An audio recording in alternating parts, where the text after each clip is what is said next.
So we've talked a lot about the 3D scanning that our company has embraced. Here's the room that we do some of it in.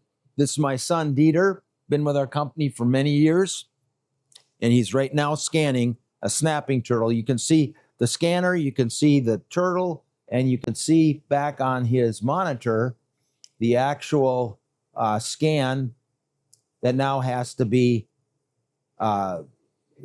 more or less logged, cleaned up a little bit, and then put into our file and ready for the next step that takes place in the scanning and post-production, or the pre-production, I should say, pre-production process of the whole thing.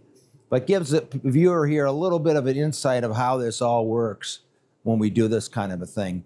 Again, as I've said before, the scanning is so incredible that we can capture all this detail. We don't have to have a mold. It doesn't break down from casting to casting. It stays the same. It has the same integrity all the way through. So I could make 10,000 turtles, and number 10,000 will be as good and as pristine and as perfect as the very first one we make. That's the real advantage of all of this.